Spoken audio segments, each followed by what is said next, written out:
साथियों, हम राजस्थान की जनजातियों के बारे में पढ़ रहे हैं और हमने भील, मीणा, ग्रासिया इन जनजातियों के बारे में पढ़ लिया है। आज उसी में हम अपनी अगली जनजाति के बारे में पढ़ेंगे।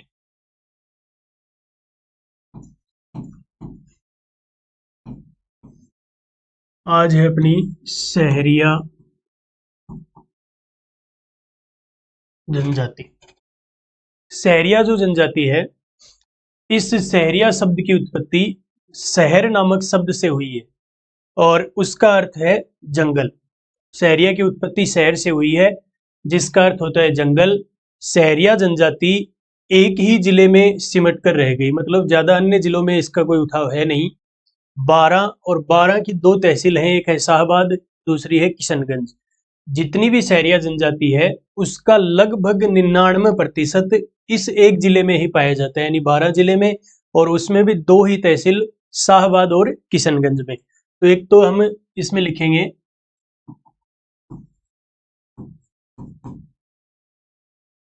उत्पत्ति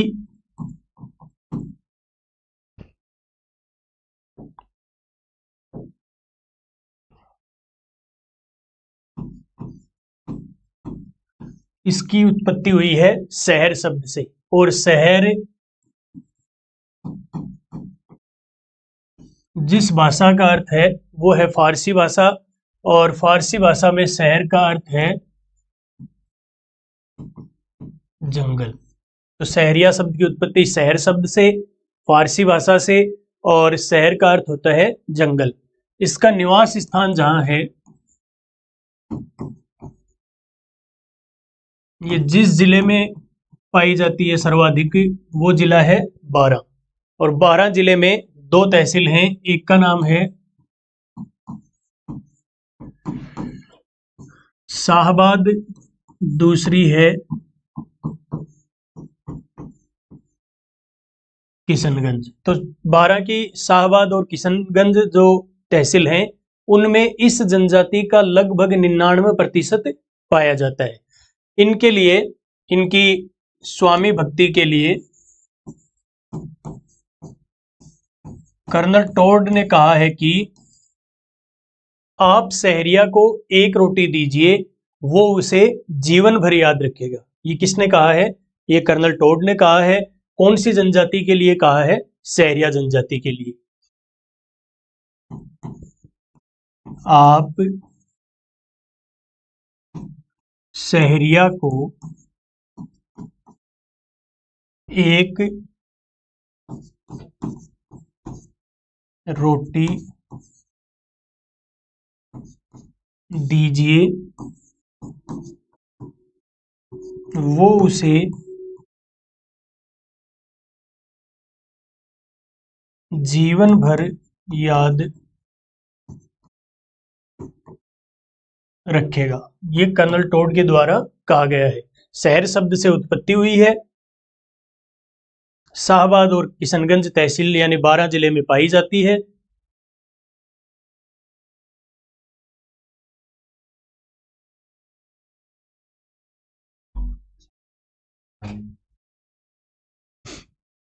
उसके बाद में सहरिया जो जनजाति है वो राजस्थान की एकमात्र जनजाति है जो भारत सरकार के द्वारा आदिम जनजाति समूह में, यानी सबसे पिछड़ी जनजातियों में शामिल की गई। राज्य की एकमात्र जनजाति जो भारत सरकार द्वारा आदिम जनजाति समूह में शामिल की गई है वो है सहरिया जनजाति।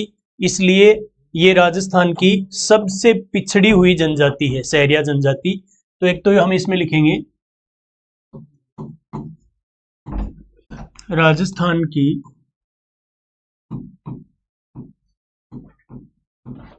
एकमात्र जनजाति जो भारत सरकार द्वारा आदिम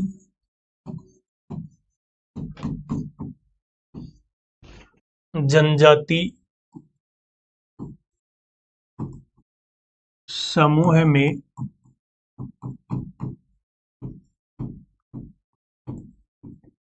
शामिल है। एकमात्र जनजाति है जो आदिम जनजाति समूह में शामिल है। ये राजस्थान की एकमात्र जनजाति है। दूसरा इसके बारे में यह है राज्य की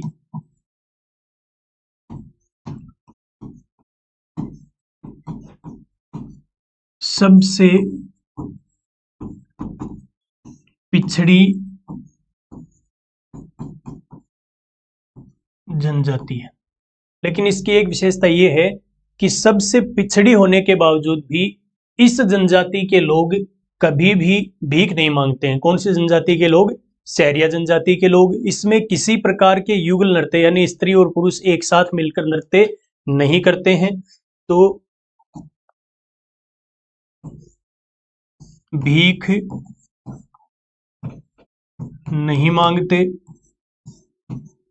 यानी इस जनजाति के लोग किसी भी परिस्थिति में भीख नहीं मांगते। अगला,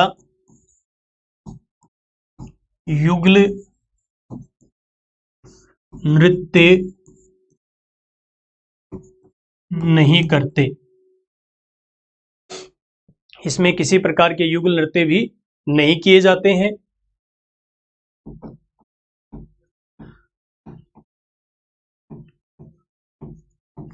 इनके विकास के लिए 1977-78 में, सहरिया जनजाति के विकास के लिए 1977-78 में एक कार्यक्रम चलाया गया, सहरिया विकास कार्यक्रम। कई बार पूछा गया क्वेश्चन है कि सहरिया विकास कार्यक्रम कब चलाया गया था, तो ये चलाया गया 1977-78 में।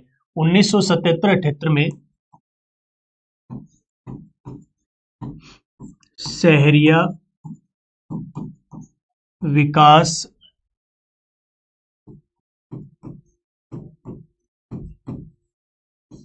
कार्यक्रम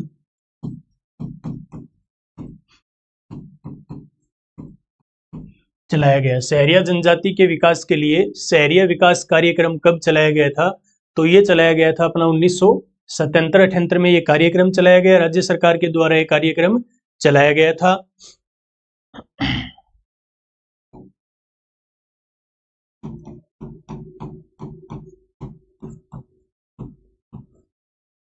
फिर इनकी जो शब्दावली है, यानी इनके जो सामाजिक शब्दावली है, उसमें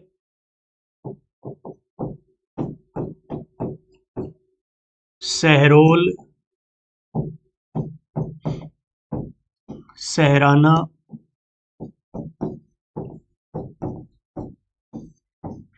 कोतवाल या उसे सहलाते कहते हैं,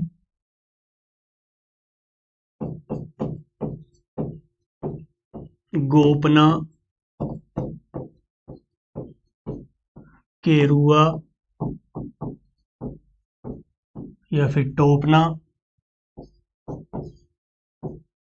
रेजा, पंछा,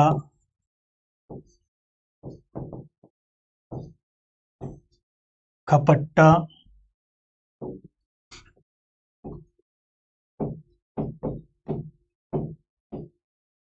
सलूका,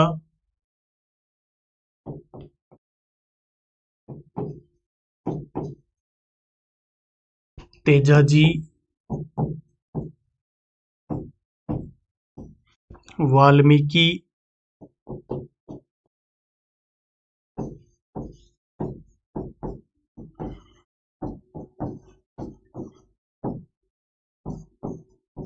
लीला मौर्य संस्कार,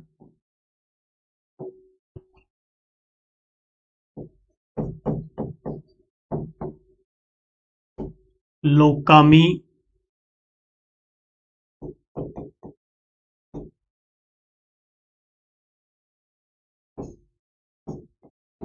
माबाड़ी,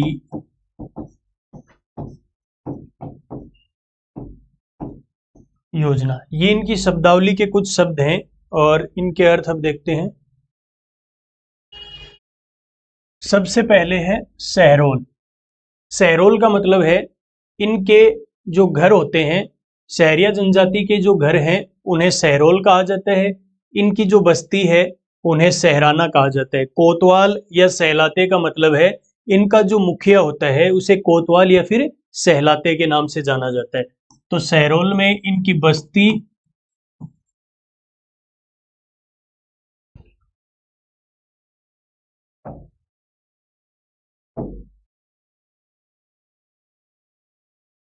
सहरोल,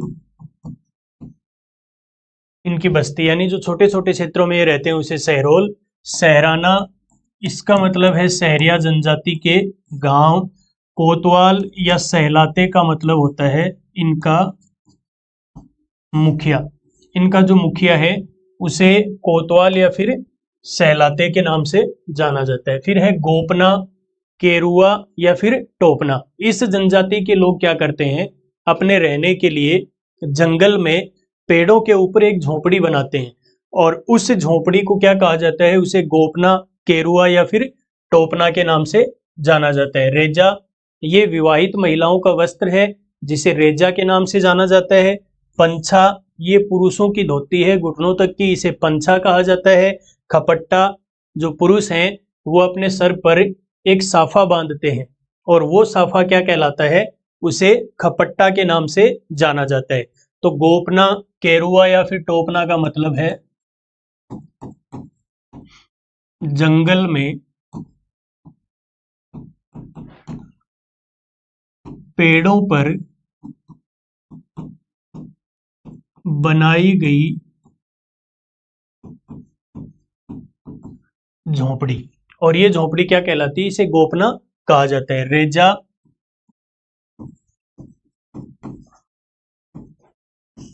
विवाहित महिलाओं का वस्त्र, और ये वस्त्र क्या कहलाता है, रेजा कहलाता है। पंछा, पुरुषों की घुटनों तक की धोती, उसे क्या कहा जाता है, उसे पंछा कहा जाता है। खपट्टा, ये है पुरुषों का साफा यानी पगड़ी जिसे हम कहते हैं, उसे इनकी भाषा में खपट्टा कहा जाता है। सलूका, सलूका का मतलब है पुरुषों की अंगरखी। कई बार क्वेश्चन आया हुआ है कि ग्रामीण क्षेत्रों में अंगरखी को क्या कहा जाता है, बुगतरी। आपने देखा होगा जो बूढ़े आदमी हैं वो एक ऐसी बनियान पहनते हैं जिसके यहाँ जेब होती है और उस जेब को अंगरखी कहा जाता है। और जो सहरिया जनजाति है उनकी अंगरखी क्या कहलाती है, वो सलूका कहलाती है। इनके जो आराध्य देवता हैं वो तेजाजी हैं। किसकी पूजा करते हैं ये, तेजाजी की पूजा करते हैं। स्वयं को संतान मानते हैं किसकी, वाल्मीकि, यानी इनके आदि गुरु किसे माना जाता है, वाल्मीकि को माना जाता है। लीला मौर्य संस्कार, कई बार पूछा हुआ क्वेश्चन है कि आदिवासियों में लीला मौर्य संस्कार का संबंध किससे है, तो ये एक विवाह का संस्कार है। इसमें क्या होता है कि दूल्हे को चारपाई पे बिठा के उसके सामने उसकी सांस, जो सांस होती है वो नृत्य करती है और इस संस्कार को क्या कहा जाता है, लीला मौर्य संस्कार कहा जाता है। तो सलूका का मतलब क्या है, अंगरखी यानी पुरुषों का वस्त्र है। फिर है तेजाजी, इसमें लिखेंगे आराध्य देवता वाल्मीकि, इसमें इनके आदि गुरु। और लीला मौर्य संस्कार, इसका संबंध किससे है, तो ये है विवाह का संस्कार। कौन सी जनजाति में, तो वो है सहरिया जनजाति। लोकामी, लोकामी का मतलब है इस जनजाति में जो मृत्यु भोज किया जाता है उसे क्या कहा जाता है, उसे लोकामी कहा जाता है। फिर है माँबाड़ी योजना। सहरिया जनजाति के जो लोग हैं उन्हें शिक्षित करने के लिए सन 2000 में एक योजना चलाई गई थी। उस योजना का नाम क्या है, उसका नाम है माँबाड़ी योजना।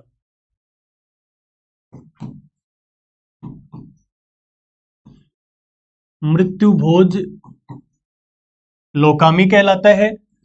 माँबाड़ी योजना सन 2000 में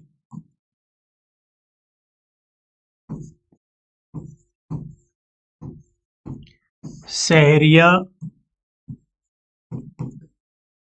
जनजाति को शिक्षित करने हेतु चलाई गई योजना।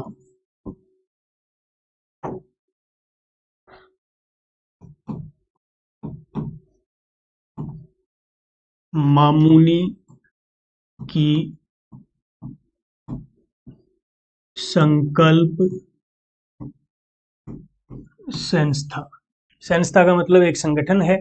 सहरिया जनजाति के विकास के लिए, विकास कार्यों के लिए जो संस्था बनाई गई है वो है मामूनी की संकल्प संस्था। कल हमने पढ़ा था एक संस्था जिसका नाम था हेलरू। हेलरू, ये जो हेलरू नामक संस्था है वो ग्रासिया जनजाति के विकास के लिए बनाई गई है। तो मामूनी का मतलब है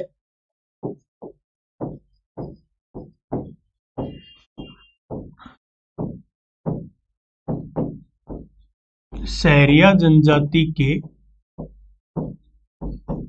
विकास हेतु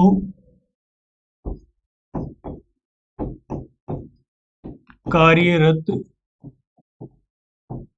संस्था। और वो संस्था कौन सी है? वो है मामूनी की संकल्प संस्था। ये जो संस्था है ये इनके विकास के लिए कार्य करती है। कौन सी जनजाति के विकास के लिए? सहरिया जनजाति के। राज्य की जो सबसे पिछड़ी जनजाति मानी जाती है वो भी अपनी कौन सी जनजाति है? वो भी है सहरिया जनजाति। तो ये थी अपनी सहरिया जनजाति। अब अगली है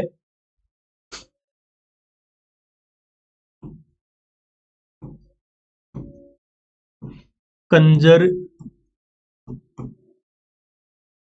कौन कह रहे हो? जनजाति है। कंजर जनजाति संस्कृत भाषा का एक शब्द जिसका नाम है कनकाचर, उससे उत्पत्ति हुई है कंजर की।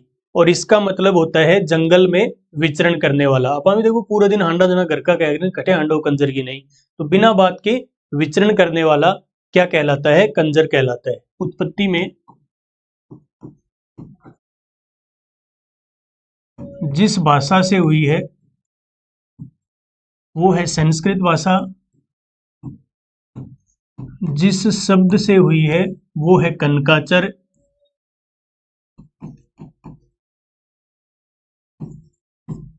और कनकाचर का अर्थ होता है जंगल में विचरण करने वाला, उसे कहा जाता है कंजर। ये जनजाति जहां निवास करती है, जिस जिले में पाई जाती है, वो एक संभाग है हाड़ौती संभाग। चौहानों की एक शाखा थी जिसका नाम था हाड़ा शाखा। उस शाखा के द्वारा जहां शासन किया गया उस क्षेत्र को कहा गया हाड़ौती। और हाड़ौती में शामिल हैं कोटा, बूंदी, बारां और झालावाड़। ये जो क्षेत्र है इसे हाड़ौती कहा जाता है। तो ये जनजाति कोटा, बूंदी, बारां और झालावाड़, इन जिलों में इस जनजाति का निवास स्थान है। जनजाति की एक विशेषता तो ये है कि ये जनजाति एक चोर प्रवृत्ति की जनजाति है, यानी इनका कार्य क्या है? चोरी करते हैं।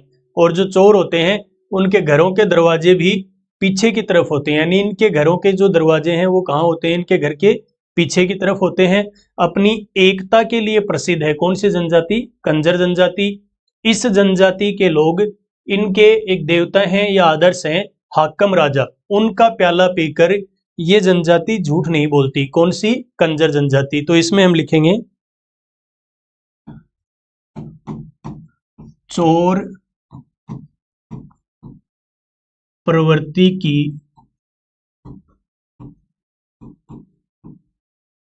जनजाति कौन सी है? कंजर। घरों के दरवाजे पीछे की तरफ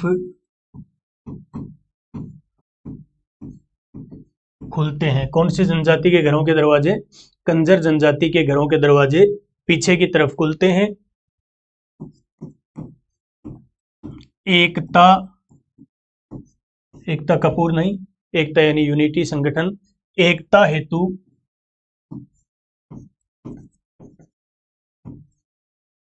प्रसिद्ध है। कौन सी जनजाति? कंजर जनजाति। हाकम राजा का प्याला, हाकम राजा का प्याला पीकर यह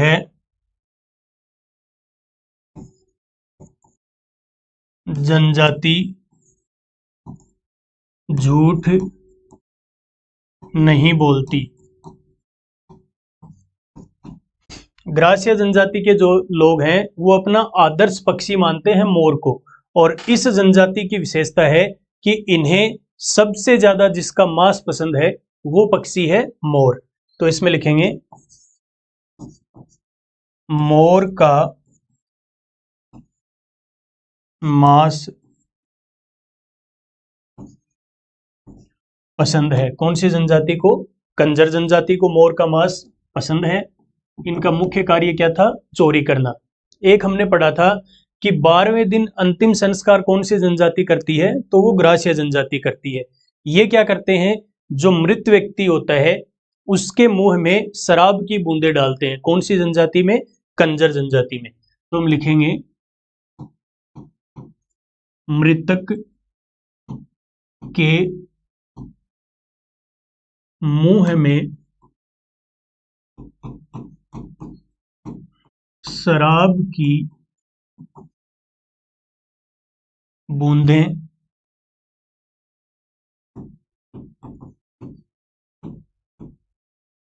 डालते हैं। कौन से जनजाति के लोग?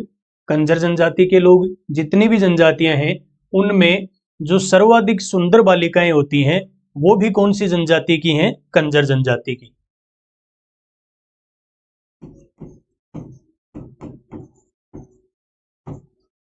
सर्वाधिक सुंदर बालिकाएं इसी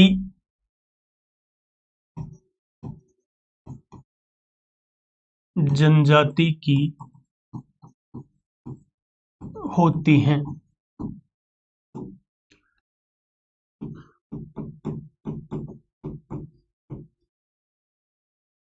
इनकी जो शब्दावली है उसमें एक तो है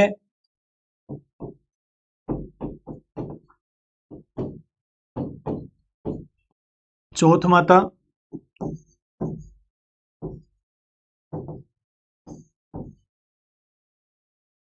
दूसरे हैं हनुमान जी। इनकी जो कुलदेवी मानी जाती है, कंजर जनजाति की जो कुलदेवी हैं उन्हें चौथ माता, वो चौथ माता है। चौथ माता का जो मंदिर है वो है चौथ का बरवाड़ा, जिस जिले में है वो जिला है सवाई माधोपुर। तो कंजर जनजाति की कुलदेवी चौथ माता है, इनका मंदिर चौथ का बरवाड़ा सवाई माधोपुर में स्थित है। बाकी इनके बारे में लोक देवी में पढ़ेंगे। इनका मेला माघ कृष्ण चतुर्थी को लगता है, करवा चौथ मनाई जाती है।